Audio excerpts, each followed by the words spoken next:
Kei au kurangatira tēnā koutou katoa, nau mai hoki mai anō kia marae anei e hora atu nei anei, e mihi atu nei kia koutou tēnā koutou katoa ngā mihi o te ata nei. Kāti, no te wiki nei, ka whakatakoto mai te minitei ngā take iki i ōna whakaaro mo te whakatika i o tātou huarahi. This week, the Transport Minister outlined his plans for fixing our roads. Money for pothole prevention has been given a green light, and Waka Kotahi are being encouraged to drive the road restoration programs at speed. Ko ēnei whakaaro nei he mea whakaara tuatahi ake i te wā ia John Key Rawa ko Bill English anei kua whakaarahi ake nei anō.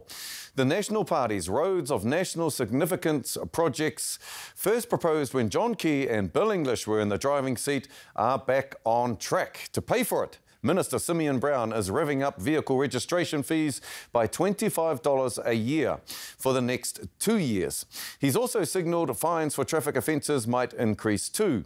Fuel tax increases have been stopped for now, but price hikes will arrive in 2027 with a substantial increase of 12 cents a litre. 6 cents and then 4 cents a litre will be added in the following years. Hioi, ai rānei ka whai hua te Māori i ngā moni hō ka kohia. But what will that new money deliver for Māori communities in less populated parts of the country? Places hit hard by climate change and continually cut off when bad weather hits. Tirohanga tuatahi e hoa mā, kore noiho. At first glance, not much. Marae wanted to see how much gas was left in the tank for tangata whenua who've been dealing with road closures for years. Pēnei ngā hapu o Mangamuka, such as the hapu of Mangamuka. We sent Jodi Ihaka into the heart of ngā puhi, as far as the roads would allow.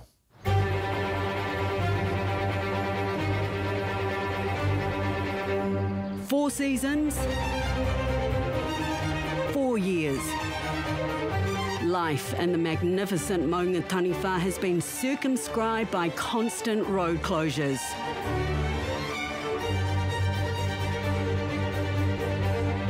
Home to kereru, kiwi and some of the largest groups of kauri forests in Aotearoa. Locals call this the heart of ngā puhi. My first stop is before the roadblock. I'm steered towards self-employed graphic designer Pakira Heke. Kia ora! Ooh, no socks even. I guess I'd say Mangamuka is a place which allows you to find yourself, I suppose. There's nothing spectacular happening here. It is quiet, it's peaceful. You learn to be comfortable with yourself here, and I suppose away from the hustle and bustle of modern world. That gorge itself has a lot of history for us. There are special places where kupe landed. There are places where he knelt in well springs that came up from Soda Springs. It has a great deal of spiritual significance to us as well, where the voices, reverberating voices can be heard from the call of our ancestors. This became a precious place, mea taonga, so I moved back here permanently to look after it. The on and off closure of 4 years from climate change, chaos and COVID has had minimal impact for Pakira. I work from home, so I don't need to travel to work, so my day isn't impeded in any way. We need our dairy here because it services all of our local communities. All of our aunties and uncles who might want some kidneys and they need a cream or something to go with their power, or a bread and a butter. Ai katera te whānau me mihi karu ia koe kia koe atu I tēnei kāinga Mangamuka hoki nui aku pe potake ngā whakaaro e pāra ki ngā wahanga pai mō tātou. Next stop was just down the road on State Highway 1. Tautoko iwi radio station's been serving ngā puhi since 1988. Cyril Chapman drives the morning show. Kia ora Jodi. Maunga Taniwha is our sacred mountain, and it was at the time of Kupe that was given the name. We're able to walk into the gorge to a place called Tāpapa, where we gather our rongoa. It's a place where we can swim and get healing waters. Ngā puhi rangatira say Maunga Taniwha, the Taniwha mountain, is sacred. The destruction of the road is the Taniwha seeking attention to warn tangata whenua, protect the planet and the people. Over 4 years we've had the closures in the gorge, and our mountain is telling us, our tupuna is saying to us, that there's something wrong which we need to fix up. And hopefully, you know, by us engaging our hapu with the people who are responsible for fixing that up, and in a real way, in a way that gives us, that we maintain our mana, we maintain the prestige of our tupuna, but also we are the kaitaki, we are the guidings of that beautiful mountain. So it's our responsibility to make sure what is done is going to be a tika for us. Cyril says the road closures and the community being cut off show the strength of the Mangamuka hapu, making the best out of a very bad situation. Oh, it's lovely. We can play. We have games on the main road. We thought we were going to build a court down here. We said, hey, we'll just mark the main road and maybe that can be a... So it has been beautiful. Yeah, Roger. Cyril says Waka Kotahi have involved local hapu with the reconstruction project, from strategic management to the stop-go signs. And that's the way it should be. You know, it's not just really tick the box. It's actually about real engagement. How would you cope if that road never got opened again? Oh, we'd cope really well. Oh, I mean, it's been gone for 4 years now, so why wouldn't we cope, eh? I think it's, you know, maybe important that it does open, because it does open up the world to the whānau in the lower half of the land, Tika. And that's important because we want to support our whānau up there. Although we might love the idea of not ever opening up, we need to think about that bigger picture, eh? You know, how do we support our whānau living on the other side of the hill? We're Hāti as, we're diverse, and, you know. Tautoko. Tautoko, ai, kona te, that's tautua for you, eh? Yeah. My next stop was at the Mangamuka Dairy, famous for fish and chips, burgers, ice cream and whānau catch-ups. Eliza Chapman Kete, the owner, has served her community for nearly a decade. With the gorge closed all that time, how has it affected your business? Oh, gosh. It was very hard at first. You know, it's like, oh, gosh, how are we going to survive? Last year we had no tourists at all, the Christmas before last. So it was like, oh, my goodness, because, you know, that's the time the tourists come, is the time that we make a little bit more money to keep us over for the winter time. So we didn't have that last year, and so that was really hard. She says what was more upsetting was that a contract to feed the construction workers was given to someone else. I had a lot of tears because I wasn't really sure of how we were going to survive at that time, but the locals were really good. They kept us going. And then something happened with the contract to the person that was supplying the lunches and stuff.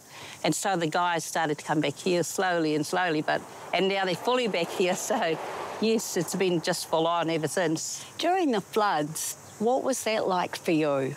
We were flooded and down there on the flats. We were flooded, blocked off the other way. So we were blocked off all ways. We were blocked off. We had people stuck here, people trying to get home, but, you know, some of them risked their lives to get home too, I think, because they left and they managed to get home, thankfully. One of the whānau were blocked on the other side of the slip, and she rang me up and said, can you find a digger and ask them to come and clear the road so we can get home? I said, it's not so easy to do something like that.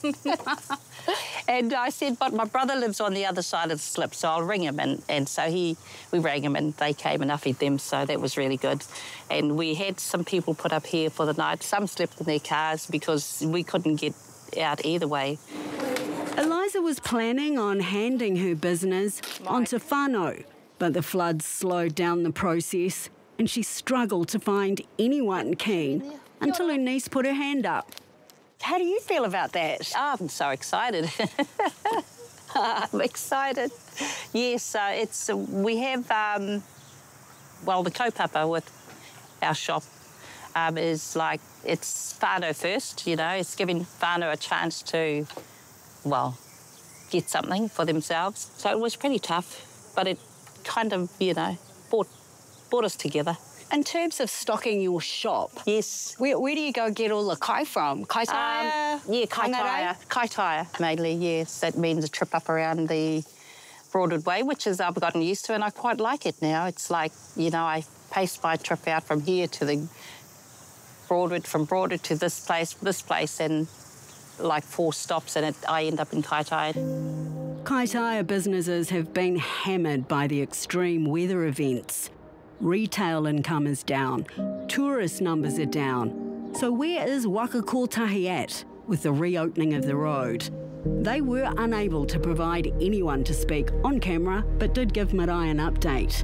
There are currently 35 slips, 15 deemed critical. Weather events in August 2022 resulted in 15 slips that needed repairing over a 13-kilometre section of State Highway 1 through the Mangamuka Gorge.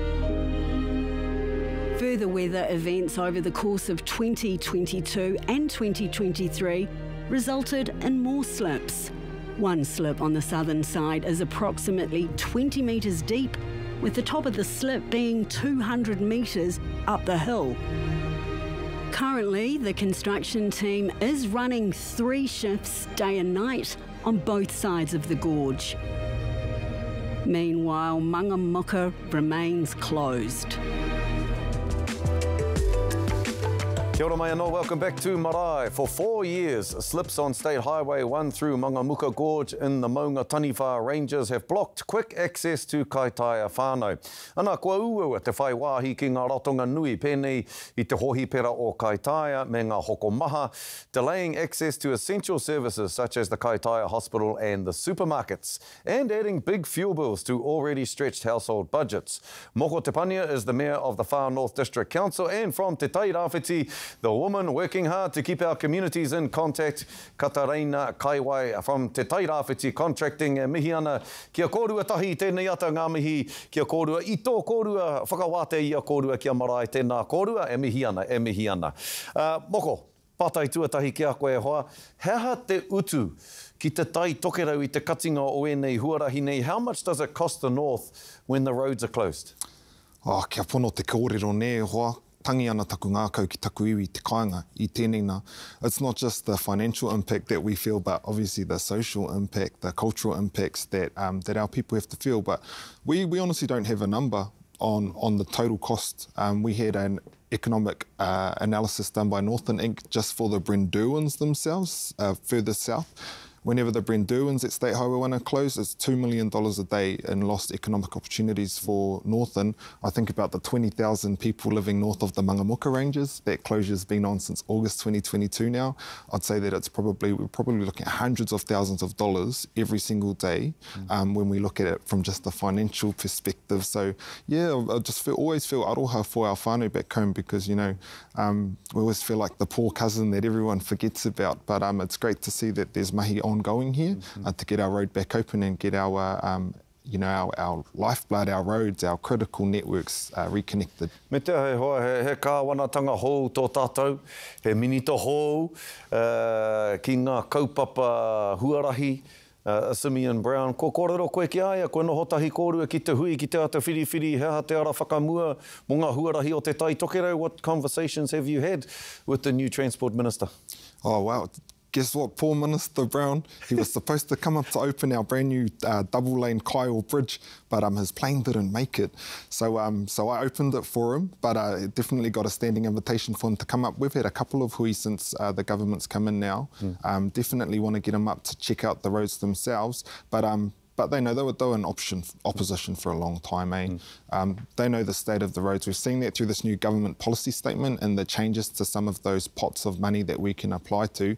And really it will come down to, like walking the talk when we put our applications in for what we need to get our roads back up to our first world standard, because right now they're third world. But yeah, we'll wait and see.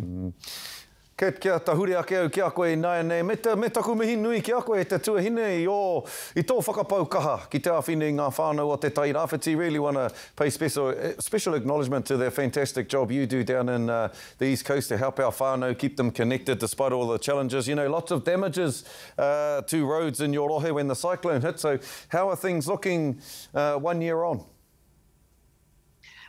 Morena. Yeah, I suppose with up here in Tairāwhiti, we've had numerous weather events here. So the cyclone, I suppose, just got highlighted because it was all over the news. But this has been happening for years prior to the cyclone. We've had the Tokomaru Bay Bridge go out. That was a couple of years before the cyclone. And we've had numerous weather events between then. I will say in the last year since the cyclone, it has been tough. And I will say that I'm a bit more confident now heading into our next winter that the number of road closures are going to be hopefully be less, and also logistically wise on State Highway 35, because we have numerous subsidence sites and numerous flooding and dropout sites already. But there has been a lot of work that's been going into it just in summer and also from now until winter, that I'm hoping that the road closures will be a lot less frequent. And the number of them across the state highway will be less. The confidence, or the little rise in confidence that you have that there'll be less road closures into the future, is that because of the work that's being done to make sure that access to places such as Ruatoria, that you're working on the roads into those places so that they become more resilient in the long term? Yes, that is part of it. And also we are starting to, I suppose, have a voice at the table. I think for quite a while there has been a misrepresentation of local knowledge and a local voice at some of the decision-making tables. And we have been working in the last few months to be able to sit at those tables and have a voice at those tables to be able to be advocates for our people that live here. How's it been up north, Moko, working with Waka Kotahi? Have they engaged with hapu? Have they engaged with local iwi around what they're doing with the roads and what Te Ara Whakamua is, what the plan is for the future? Oh, I do have to mihi to Waka Kotahi back home. The Mangamuka Gorge, this is the second closure. We had a closure in 2019, opened in 2021 for it to close in 2022 again, but they've learnt, so I do feel that hapu have been involved from the start. Locals are on the road itself fixing it, so you can't teke when you own whānau on the road fixing it up. But there are still so many systems and processes and bureaucracy that's getting in the way of us actually fixing our roads. And a quick example there, Cyclone Gabriel came through. The August 22 storm that closed the Mangamukas also did severe slips on our local roads in North Hokianga. So we've got a massive one at Motuti, a massive one at Panguru. Since then, we had the cyclone come through, 14 more civil defence-worthy weather events last year, wettest year on record in 7 years of record keeping for the far north.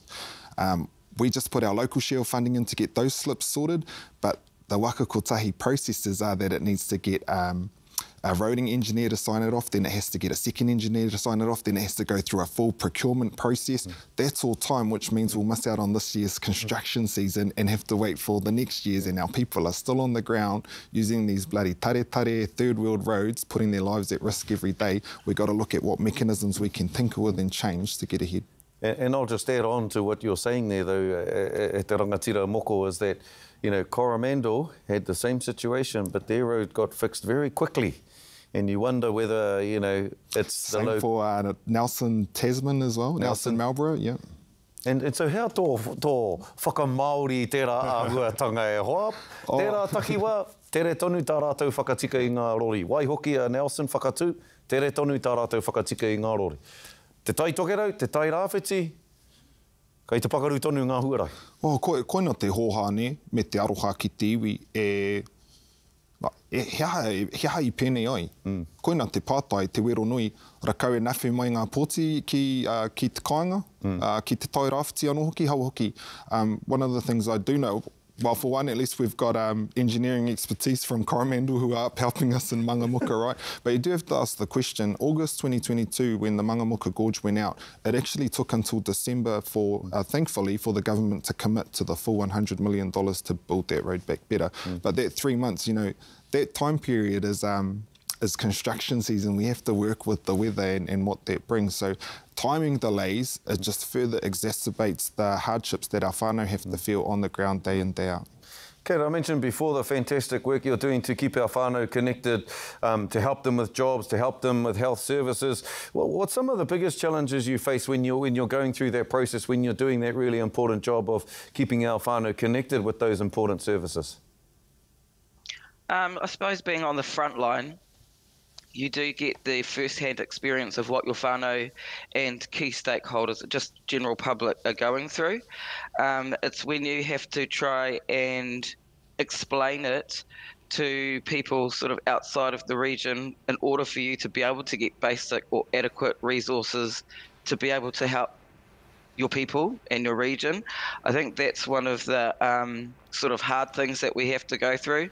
And I mean, we've been doing this for years now, for I'd say for me over 10 years, and it's whether you want to do it or not, it's a duty to your people to make sure that the connectivity is going to always be there, because for State Highway 35, this is our lifeline, and it's the lifeline for every single critical service you could have, just like you were saying, healthcare, schooling, businesses to run, people to just go about their normal day-to-day lives. And also with all our local roads, most of them are no exit roads, so there's always, most of the time, one way in, one way out, and that's it. So if you want to have the day off, you can't, because by you having the day off or not being there available, potentially 5,000 people things are gonna stop for them if you're not there to help them.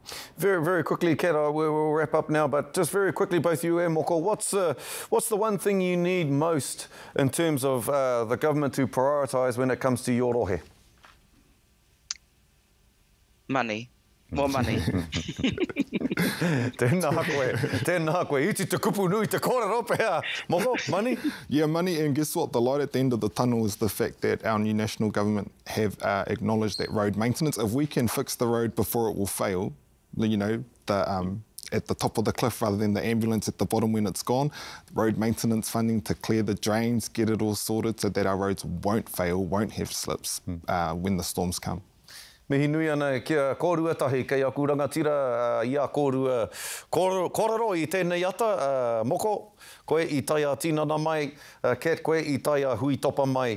Mihi nui ana kia kōrua tahi, ko rangatira Marae ia kōrua, nei te mihi nui kia kōrua tēnā rā kōrua. If your tamariki are full of energy, constantly leaping off furniture and flipping off decks, a new kaupapa Māori activity in Tāmaki Makaurau may be the solution you've been looking for.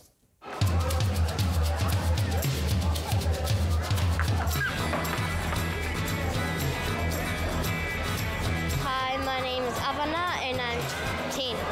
My name is Isla Clayton and I am 9 years old. My name is Tamai Ormsby. I'm 11 years old. I live out south in Pupasoitoi. I really like the kaupapa of Māori joining circus.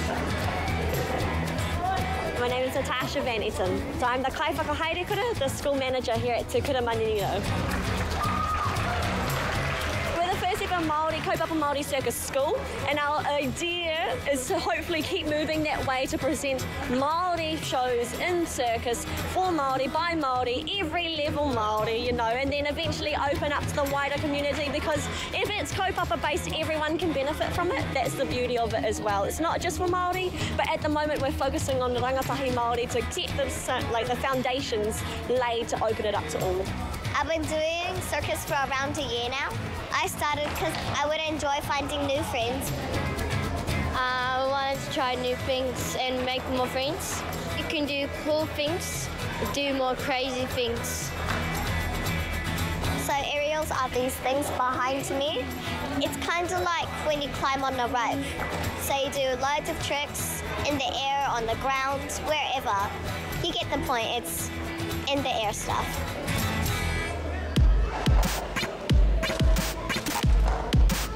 We started started from an idea from Eve Gordon of the Dust Palace and Tairāwhiti Contractors of Te Pou Theatre. They came together when they were creating a new show, Te Tui, and they were looking for Māori performers in circus, and it was quite a struggle to find any, and they started to realise that there's not really many Māori within the art form or really many practitioners. And so they were like, well, how do we bring our next generation and uplift our next generation into circus, especially kaupapa-based circus. So that's how we've started up. Yeah, pretty special. At the moment, actually, we've got 4 taina kaiako in, so we're doing a tuakana taina situation. So we've got some older kaiako who with a lot more experience, and we were like, well, they're good, they're great, and they're going to be around for ages, but we do need to keep bringing in that middle bit where there is a gap at the moment. So we've got 4 taina kaiako who are learning alongside our tuakana kaiako, and there's a couple behind me. Kia ora, ko mea tuku ingoa. My name's Mia. Yeah, I'm a kaiako here. I started in a background of movement for quite a while. Started when I was really young and then picked up circus in the last year and a half-ish. I moved to Tamariki to be a part of Te Tui last year in Canada. So that's kind of how I got brought into this, yeah.